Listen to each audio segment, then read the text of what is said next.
Donc simplement à l'Assemblée nationale française, je suis le président du groupe qui, depuis 3 ans, s'appelle à présent le groupe d'études sur les enjeux du vieillissement. Well, thank you, first of all, for inviting me to speak, and I apologize for not being able to address you in English. So, as you've heard, I'm a member of the French Parliament, and in particular, I'm president of the group on issues of aging. Un peu d'historique. Il y a une trentaine d'années, s'est créé à l'Assemblée nationale française un groupe d'études sur les personnes âgées. Celui-ci s'est transformé il y a une dizaine d'années en groupe d'études sur la longévité, et depuis 3 ans, il s'appelle donc groupe d'études sur les enjeux du vieillissement. So just to give you a little bit of history, in fact, the group was put together at the Parliament 30 years ago, mostly focusing on what we call the elderly. Then 10 years ago, we changed our focus to questions of longevity, and currently the group focuses on aging in general. Le groupe d'études sur les enjeux du vieillissement a regroupé le groupe d'études sur la longévité, mais aussi les groupes d'études qui existaient sur la démographie et population, le groupe d'études sur l'Alzheimer, le groupe d'études sur la dépendance. And there were several other groups as well, and we have merged, in fact, so we've merged with the groups on demography and population, a special parliamentary group on Alzheimer's questions, and in particular now, dependent elders in particular. La volonté du président de l'Assemblée nationale, Denis Jacquat, a été que nous ayons une approche globale de la longévité ou du vieillissement. Pour mémoire, je ne suis pas du tout de la même couleur politique que le président de l'Assemblée nationale, je m'entends bien avec lui, mais il a tenu à ce que ce soit moi qui préside ce groupe, et pour mémoire également, j'ai été auparavant le président du groupe d'études sur les personnes âgées et le président du groupe d'études sur la longévité. Now, the President of Parliament, Claude Barthelone, wanted us to work very globally on these issues. Now, I must say that we are not of the same political party, but he nonetheless asked me to head up these groups and combine with the other groups. So, Mr. Jacquat, what are the main challenges related to longevity in France, and how does the National Assembly address it? Oui, quand nous avons évoqué le mot longévité à l'Assemblée nationale pour la première fois avec un professeur français qui était Françoise Forêt, et que j'ai abordé ceci devant mes collègues, il y a à peu près une vingtaine d'années, le mot longévité a fait qu'aux yeux de mes collègues, je suis apparu comme un martien. Parler de longévité à l'époque était quelque chose d'étonnant.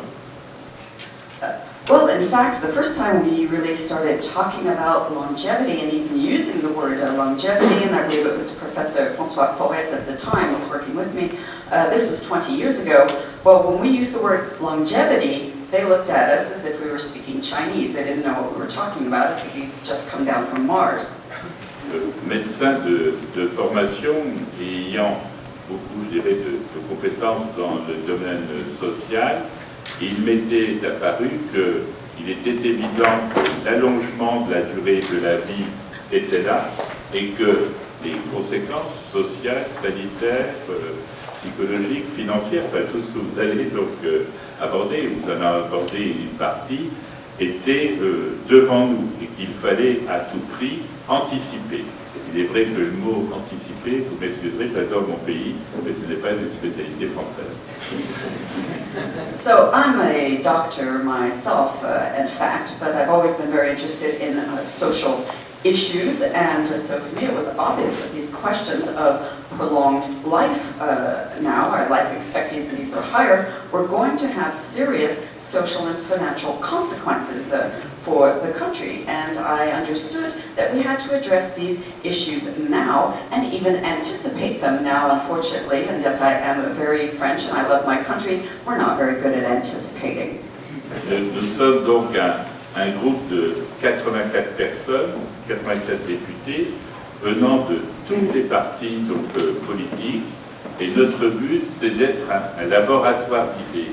C'est de réfléchir sur des thèmes qui n'ont jamais été abordés. Pour cela, nous nous réunissons une fois par mois. Et d'autre part, nous organisons, avec Professeur Sorette plus particulièrement, un colloque annuel à l'Assemblée nationale. Les conclusions de ces réunions ou de ces colloques sont évoquées à la Commission des affaires sociales de l'Assemblée nationale, qui a compétence dans le domaine sanitaire, et également nous en faisons part donc, au cabinet des ministres.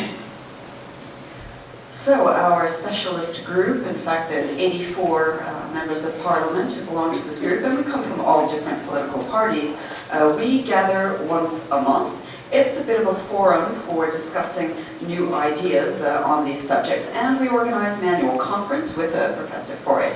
Now the results of these meetings are then submitted to the Commission on Social Affairs as well as to the Cabinet of Ministers. So now that we have a clear view of how you organize yourself, what's really at stake for our country in France and in Europe as well? Oui, alors je vais le faire en deux parties, France et Europe, étant donné que je siège également depuis 15 ans à la Commission des affaires sociales du Conseil de l'Europe, qui a compétence dans le domaine de la santé. Alors au niveau français, c'est dans le cadre des enjeux du vieillissement, c'est de dire, et c'est extrêmement important, que si les personnes, qu'elles soient boomers ou seniors, on a beaucoup de mots français dans notre langage, boomers c'est ça, et seniors, c'est de dire que ces personnes, si actuellement, dans l'ensemble, elles vivent pas trop mal, il est évident qu'avec le niveau de retraite qu'elles ont actuellement et la dégradation de ce niveau avec le temps, ça c'est également donc évident, eh bien ces personnes auront des difficultés de vie.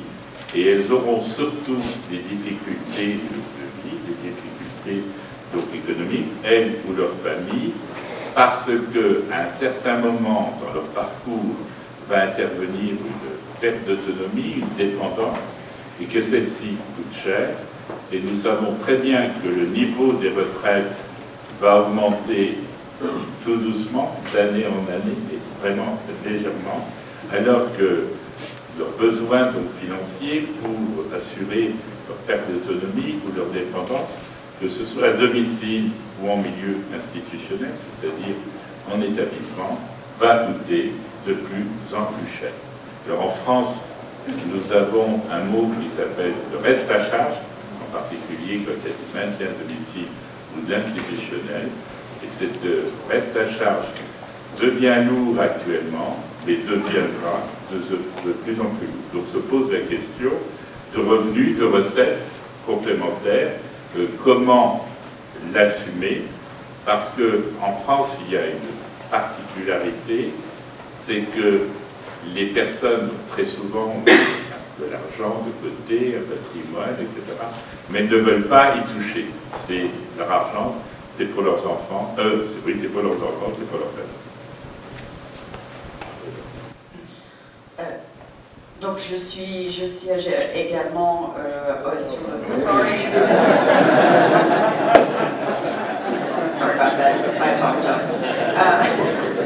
That was translated. The opposite Yeah, sorry, I'm of me is an American accent. So I'm also on the European Social Council. I just wanted to tell you that. But first of all, let's look at France. So in France, now we are using the English words boomers and seniors just because they're so easy to use and common.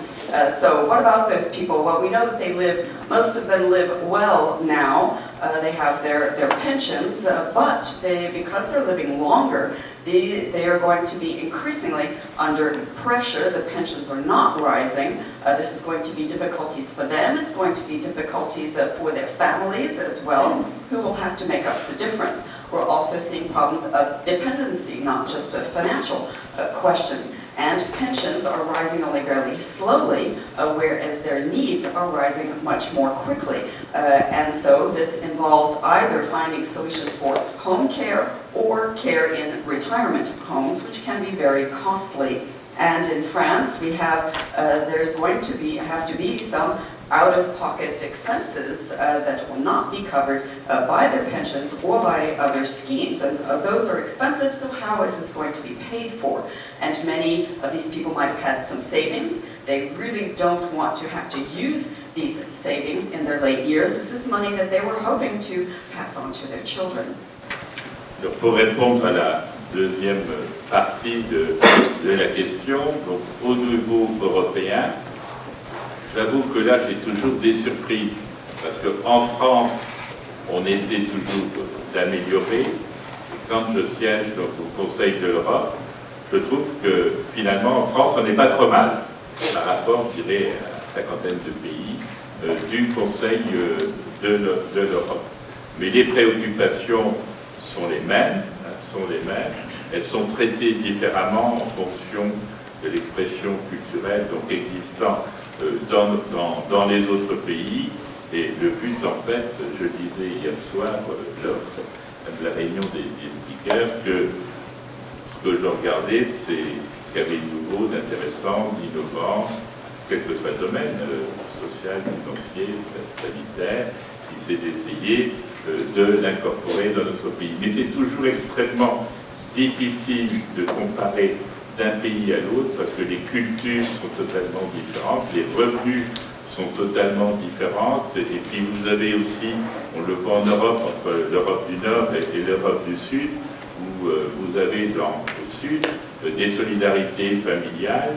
Par exemple, on essaie d'éviter qu'une personne aille en institution dans un autre sens parce que c'est dans la mentalité, la personne ne veut pas ou ne peut pas, ne souhaite pas plutôt aller dans un établissement.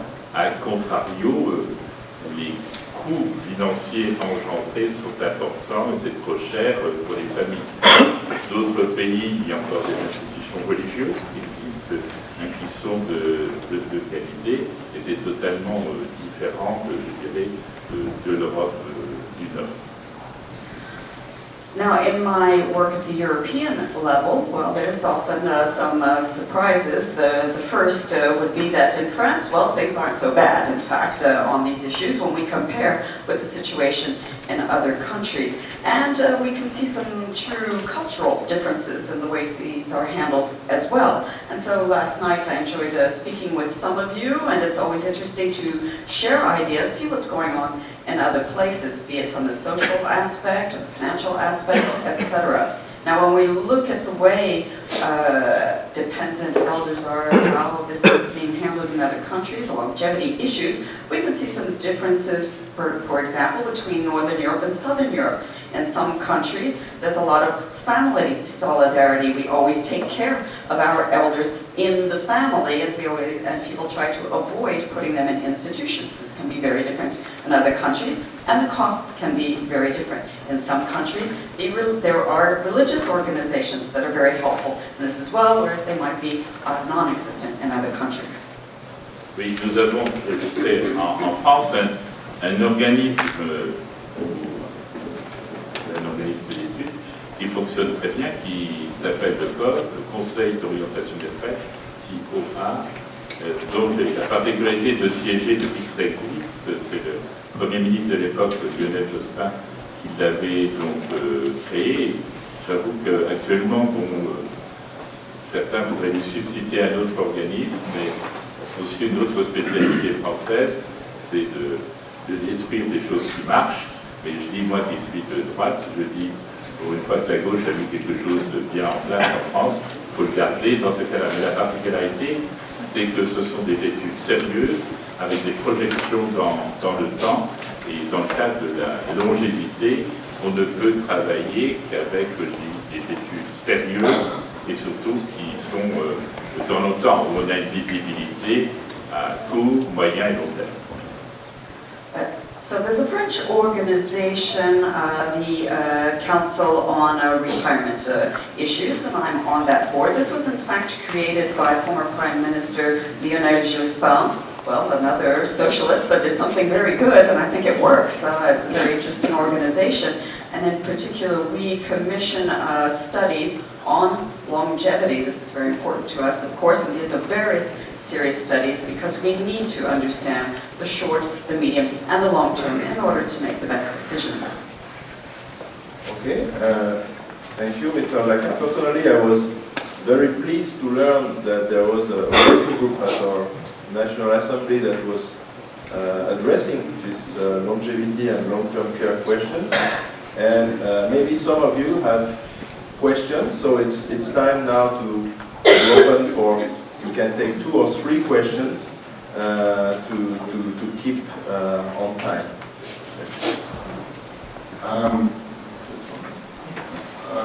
Thank you. It's David Blake. As I mentioned earlier on, we mix policymakers and academics and practitioners, but we've been underrepresented by policymakers at our committee. So we're very grateful to Dr. Jacquat for being here with us today. I was also very interested to hear that you have been thinking about longevity for 20 years now, and that's a lot more advanced than in many, many other countries. But it's not clear that you have developed more solutions, better solutions yet. And in particular, the current government has reduced the retirement age in France to 60 rather than raising the retirement age, which is what is happening in most other countries, which would be a relatively simple solution to this aging problem, not necessarily the problem of ill health aging. But nevertheless, I would like to ask you, what are the solutions that you think, painful I think that will be, but what are the solutions to this that avoids the next generation paying a huge price for the lack of preparation of our generation?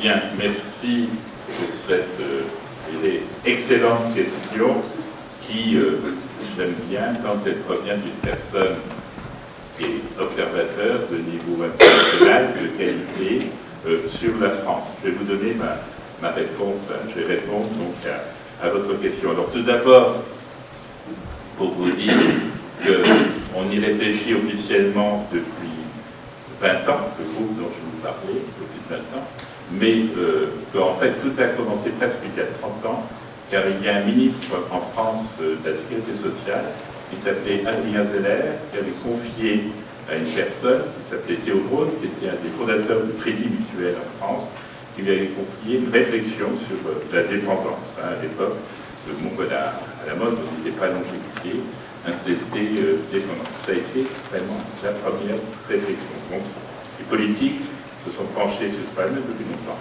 Et ce monsieur, Théo Braun, est devenu d'ailleurs par la suite chargé des personnes âgées comme ministre auprès, dans un des gouvernements de je ne sais plus le Premier ministre, mais c'est du temps de François Mitterrand. Vous avez compris.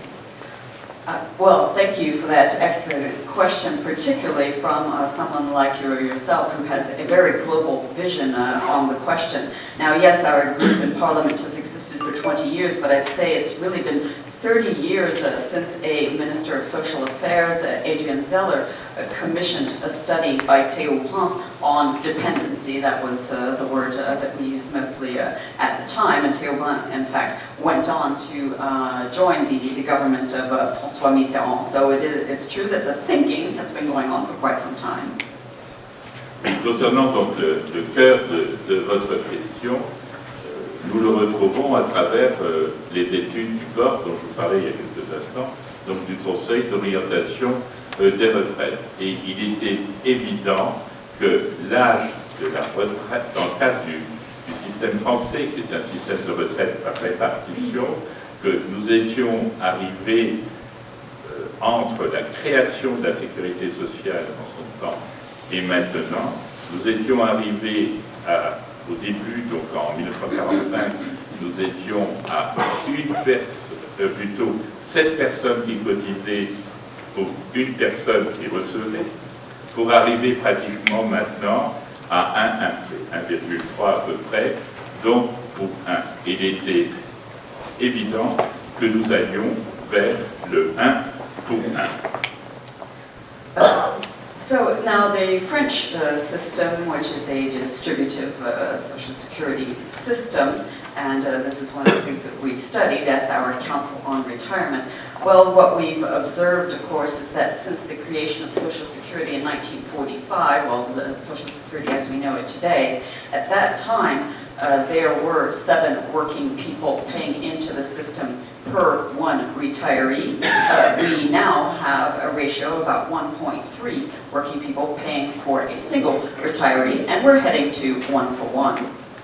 Il était donc évident qu'il fallait relever ce qu'on appelle en France les bornes d'âge, c'est-à-dire d'une part l'âge auquel on peut partir à la retraite avec le taux plein, et d'autre part pour les personnes qui n'avaient pas de carrière, je dirais, complète, la borne d'âge aussi devait être relevée. Grosso modo, nous étions entre 60 et 65 ans. Il était évident qu'il fallait relever de plusieurs années et la borne de 60 ans et la borne de 65 ans. Et comme toujours, on a coupé, en France c'est une expression, on a coupé la poire en deux, et en choisissant 62 ans et 67 ans, on était encore dans les pays les plus bas en France et même dans le monde. Mais on a eu une querelle politique, il y a eu des grèves terribles dans notre pays, et en plus, je peux vous en parler, c'était moi le rapporteur, il y en a qu'un, à l'Assemblée nationale, à ce propos. Mais j'avais beau expliquer que les mesures qui étaient proposées étaient bien, mais il fallait qu'on relève en plus d'abord de l'âge, que ce soit les syndicats d'une part ou un certain nombre de personnes, elles nous disaient d'une façon générale, vous vous rendez compte, à 60 ans, on est usé par la vie, et elles nous demandaient, pour certaines, mais bien relayées, je dirais, par les médias, de baisser, non pas de relever la borne d'âge, mais de la baisser. Et je me souviens d'avoir reçu des lettres anonymes, pas anonymes, des interpellations, en disant, vous qui êtes médecin, vous devriez penser que c'est à 57 ou 58 ans que l'on doit partir en retraite. Or, il était évident que ce n'était pas possible, et j'ajouterai aussi, et c'est très important, que quand la retraite en France, il y a un certain nombre d'années, a été abaissée, l'âge de pouvoir partir en retraite avec un taux plein est passé de 65 ans à 60 ans, il n'y a eu aucune projection financière de fait à ce moment-là. Ça a été une mesure politique. Et en fait, ça a été le début de la fin je dirais, de ce régime de répartition qui était pas mal dans notre pays, parce que aussi à l'époque, personne n'avait appréhendé, avait appréhendé la crise économique qui allait donc en résulter par conséquent du chômage, moins de cotisation, etc.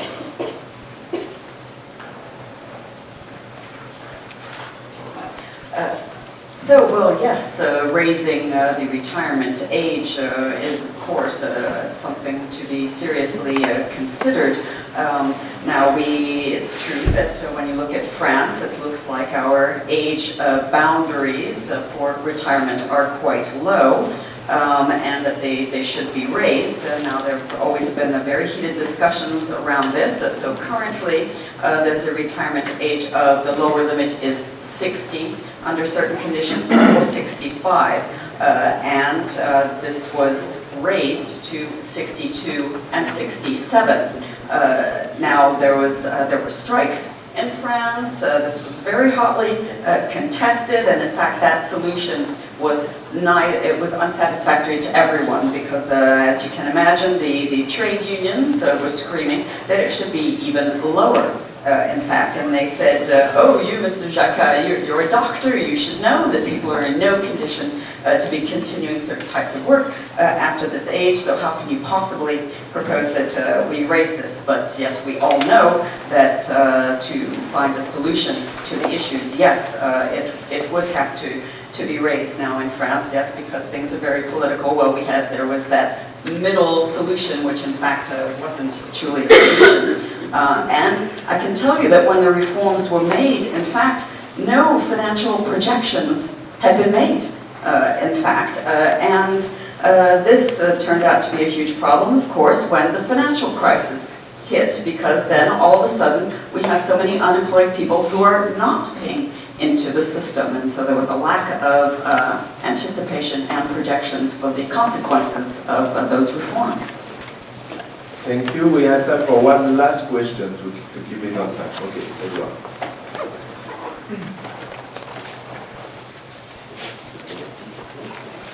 So you said that when you mentioned longevity, you looked like a Martian for the first time. And today, the core assumptions, the assumptions by the Conseil d'orientation des retraites, uses much less than 1/4 per year of increase in life expectancy. Do you think that if you indicate that there would be a potential increase that is more than 1/4 per year, you would again look like a Martian? Oui, alors quand on a prononcé pour la première fois donc longévité dans notre pays, qu'il y avait donc un allongement de la durée de la vie, en précisant qu'il allait exister aussi en bonne santé, c'était extrêmement important que le problème de perte d'autonomie, de dépendance, allait survenir de plus en plus tard, mais qui pouvait apparaître donc à un certain moment, on était, comme je vous l'ai dit tout à l'heure, martien. Mais maintenant, on en parle beaucoup, la presse l'a relié, et dans la tête des gens dans notre pays, il est évident que tout le monde a bien pris conscience de cela. L'inquiétude qui existe, c'est en fait sur le niveau des retraites, en sachant que les personnes actuellement qui sont en retraite, qui partent en retraite, ce sont des gens qui ont travaillé toute leur vie, donc par conséquent vont partir en retraite à taux plein. Et que pour les autres personnes qui ont moins un niveau financier plus bas, au point de vue retraite, il existe, surtout pour les catégories les plus basses, des compensations en plus, soit pour des aides financières au logement, soit pour la couverture médicale, ou quand on compare avec les autres pays, c'est pas mal. D'accord, c'est pas mal. Par contre, on peut être inquiet pour l'avenir. Parce que ce que l'on souhaite, c'est très français aussi, c'est faire aucun effort. C'est faire aucun effort. Et par conséquent, ce que voudraient les gens, c'est travailler moins, gagner plus, et avoir plus encore quand ils sont en retraite. Dans l'esprit des gens, c'est on doit avoir le même niveau de revenus pendant sa retraite que pendant sa vie active. Ce qui est totalement, il y a 40, 50 ans, tout le monde savait qu'à la retraite, on en était moins. Donc en fait, c'est trouver les montages financiers, entre autres, pour y arriver, pour garder ce niveau. En sachant, comme je vous l'ai dit, que la perte d'autonomie et la dépendance va être là, et elle a un coût, elle va venir se surajouter. Et en fait, c'est qui doit payer. Donc le Conseil d'orientation des retraites a fait des projections extraordinaires à ce sujet. J'y siège, mais dans les conclusions, il y a des syndicats qui étaient là, des membres de syndicats qui sont ici présents. On avait des courbes basses, des courbes hautes. Non, ils ont voulu encore des courbes très hautes d'espoir, alors que l'on sait très bien qu'il y a la démographie et qu'on sait très bien que le nombre de cotisants, et j'enlève le chômage, va diminuer et que le nombre d'inactifs, je n'aime pas ce mot, mais le nombre d'inactifs va augmenter. Il va augmenter en nombre, mais ces personnes vont vivre aussi de plus en plus longtemps. Donc le problème est là. Alors, on a beaucoup de liaisons, le Parlement français avec le Parlement allemand, et j'avoue que quand je vois les différents systèmes qu'ils ont mis en Allemagne, régime de base, régime complémentaire obligatoire, comme chez nous, mais en mettant des régimes complémentaires facultatifs en plus, avec des stimuli financiers de l'État, je trouve que c'est ça marche bien à ce sujet. Mais l'État ne peut pas toujours être providence, l'État ne peut pas tout faire, et maintenant la crise économique est là, c'est évident. Mais le défaut français, c'est quand il y a une difficulté, c'est l'expression, c'est de se cacher derrière son petit doigt. Alors ça marche pas. So yes, longevity was considered a strange word, and even at the time when we were talking about longevity, when we started talking about it 20 years ago, we were talking about people living longer, and we were thinking of them being in good health. But also living longer means that dependency could also be a more prolonged period. But so attitudes have changed, people are more aware now, the press talks about it, I think it's really top of mind for many people. So now the question is, people have worked all their lives, and so they are now eligible for a full pension. That's one thing. And the lower income people, if their pension is insufficient, they can also receive various types of aid, medical coverage, etc. And it's a good system that we have in France. But what about the future? Well, the problem with the French, again, is that we're not big fans of making any effort or sacrifices. We want to work less, but earn more.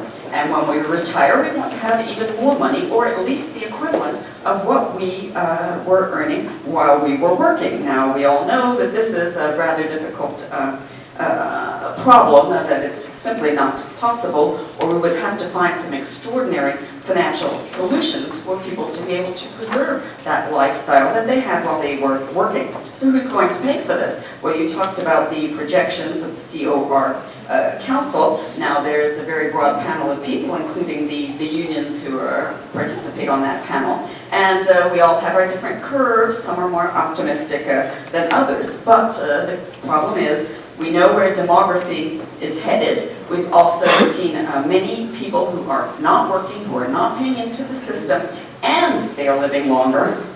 So this is a compounded problem in that sense.